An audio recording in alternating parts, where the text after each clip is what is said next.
Hello, everyone. This is the Commercial Real Estate Investing from A to Z podcast, and I'm your host, Steph Boldrini.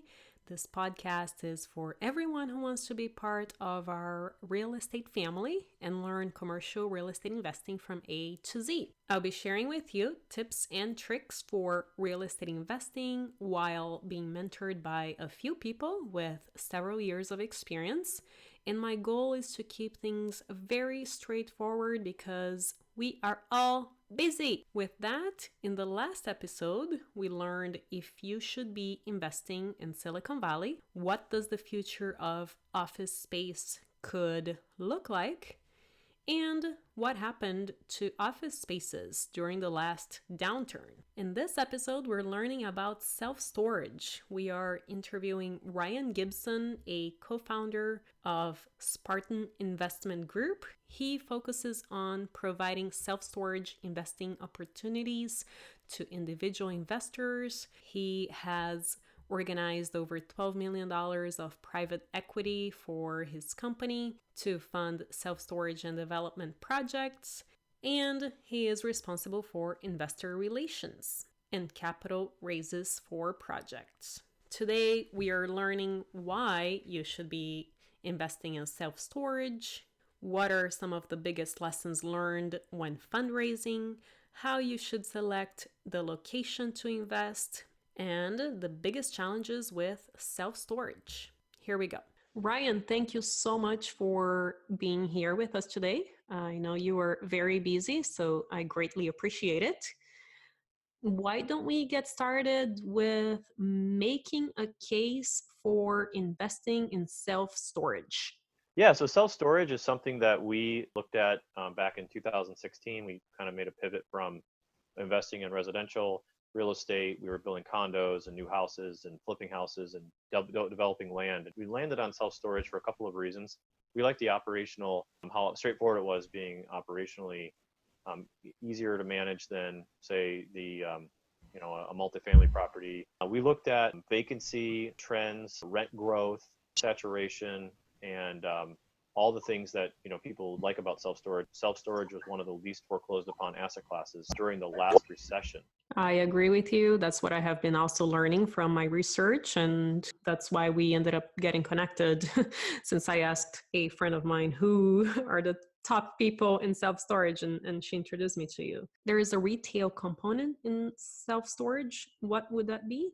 Well, it's just becoming more retail oriented. When you come in, it's all about customer service. It's about providing a clean office environment that people are using it more. It's becoming a very customer focused industry, and there's a lot of upselling. There's tenant insurance, notary services, PO boxes, FedEx, UPS shipping that you can put at the facility. You can actually sell retail items in the store. Some facilities were considering putting in propane, putting in notary services, things that add value to the customer and are complementary to the storage business.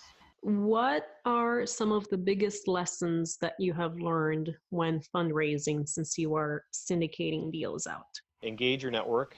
Find ways to add value to your investor network to keep people engaged. We've actually done a really good job, I think, of tracking where we meet our investors and and the ones that actually end up pulling the trigger to do an investment.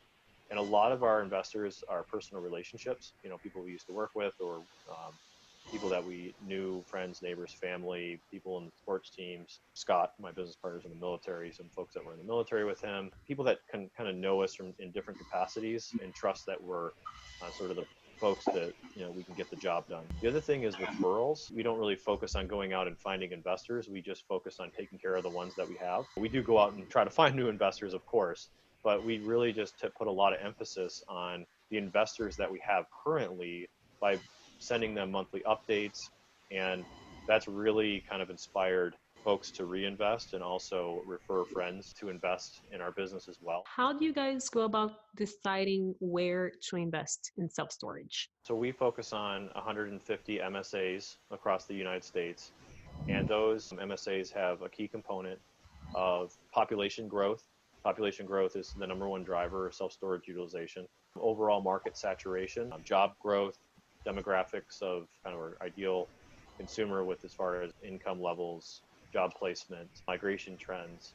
And we look for cities and areas or MSAs that are trending positive and have a good outlook for population. That's really kind of that. And we also look at rental rates. We have a hard time justifying building in certain markets, brand new storage. If the rental rates are, say less than $6 a square foot, would be difficult to do that. Are there specific things we should be aware of weather-wise, or how the homes are built in those areas? I think what's more important is just kind of understanding, the hyper local market, where what is the utilization rate based on the population. So is it 7 square feet per person, or is it 6, or is it 5? And really understanding what the demand is in that specific market. And in particular, on the cross streets of where you're looking to buy or build or expand a facility, it's really important to understand just what the market demands in that area and what the current saturation is, to make a decision on if people are going to be leasing up the units that you build, if you build extra units, or if you want to try to position the deal in another way. Maybe you're building ground up, or you're looking to expand the rents. The type of construction, I mean, obviously, if you're in a flood zone, that might, either A, make you pass on a deal because you don't want to be in a flood zone, or B, perhaps you decide to build climate controlled units versus, roll up, just traditional storage that's roll-up doors, exterior roll-up doors, because you want to make sure that you can supply the market with what they want. If it's, like in Texas, we're actually adding on about 40,000 square feet of climate-controlled storage because that is in a very high demand right now in that area. What are some of the biggest challenges with self-storage? I would say the number one challenge is finding the right project. We looked at 880 projects last year. Wow. Yeah, we put out 6 LOIs and we bought 3. It's a very institutionalized asset class. A lot of projects that are over $5 million are getting all cash offers. Very difficult to compete with a lot of the institutional capital and larger players in the market because they have a lower cost of capital than we do, because we're offering our investors, a market rate return on equity.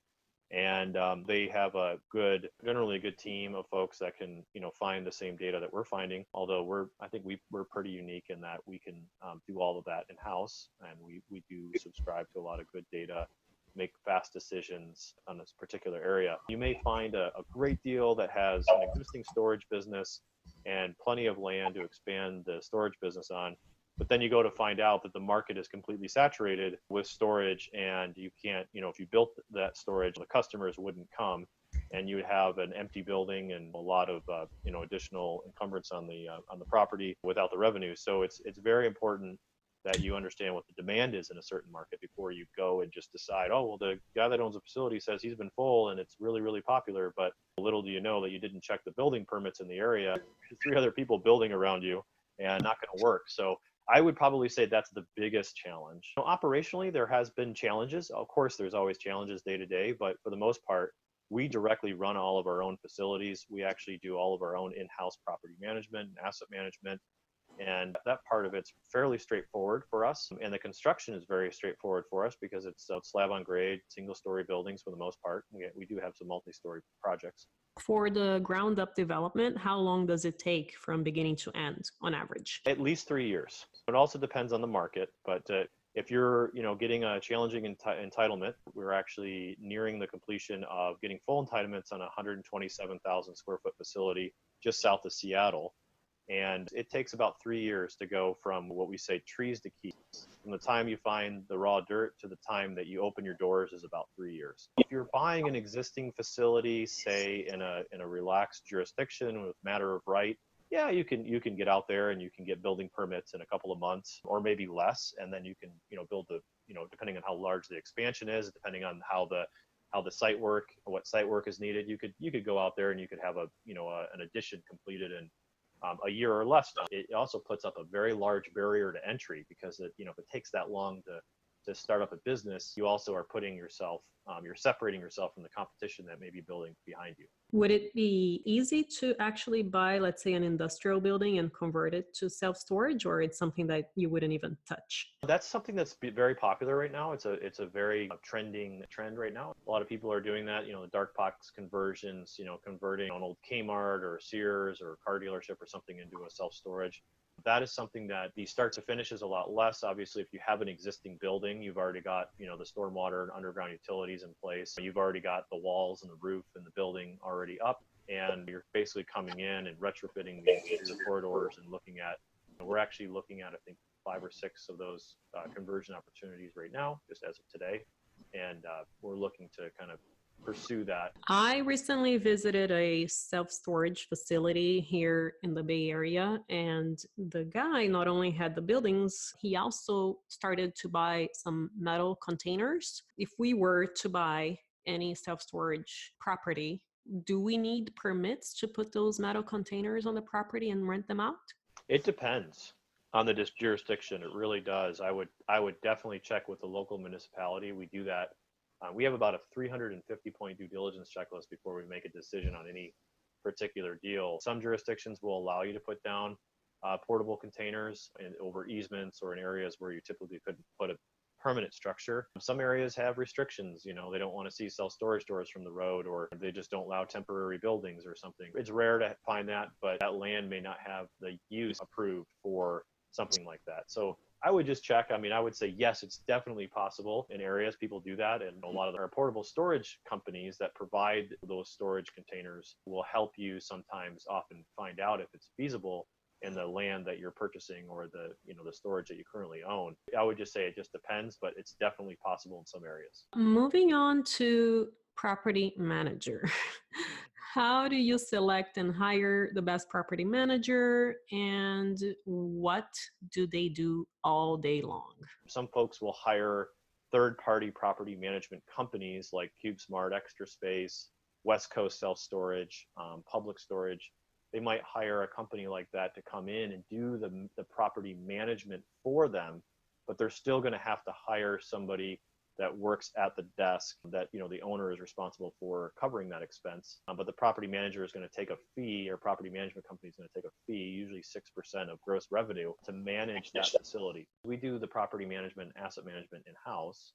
So Spartan Investment Group has folks on our team that do that in-house, but we hire somebody to staff all of our facilities. We like to have, the sweet spot is we like to have usually 3 people for each facility. So we like to buy a facility large enough to support 3 managers, so usually a full-time manager and 2 part-times, or maybe 1 part-time and a maintenance person. The day-to-day of a manager at a facility that's running the operation, the person that you're going to talk to book your unit, they're actually doing lock checks every day to make sure that somebody didn't hop the fence and grab a unit and overnight or something and put their stuff in and put a lock on. So they're looking at every unit every day. They're answering the phones, they're interacting with their customers, they're dialing customers that are delinquent in rent, they're sending letters for rent increases, they're executing leases, they are doing everything that makes the facility run and take care of things. They interact with utility companies. We had a fire marshal come by a property. They would host that person to come in and inspect things as needed. We have them certified as notaries so they can do notarized documents. And then they just kind of help with the collection of rent and other items that may need them, kind of duties as assigned at the facility. I only asked that because I recently got my very first self-storage unit. It seemed like she had nothing to do all day, which is great, but it just felt like there could be more that the property manager could be doing, or... It depends on how they have it set up. We like to have our managers as free as possible. We like to give them as much automation, backing of a call center, backing of our back office at our headquarters in Colorado. We have people that, help, draft. We do a lot of the rent increases from headquarters, so the front staff isn't sitting there and jamming envelopes all day. Having somebody who's available to the customer to put that touch on there. And we like to give our folks as much training as we can in sales, customer service, follow-up. What is your second favorite asset class after self-storage, and why? We own an RV park in West Texas, and that has been my favorite deal ever. Very similar in characteristics to a mobile home park, in that the tenants are there full-time and they live there. Right now, our lot rent's about $800 a month. Utilities are included in that. Not to have a whole lot of amenities. It's kind of the lowest entry for housing. We just we collect the lot rent, and the folks bring in their own RVs and mobile homes. They would be purchasing their own homes.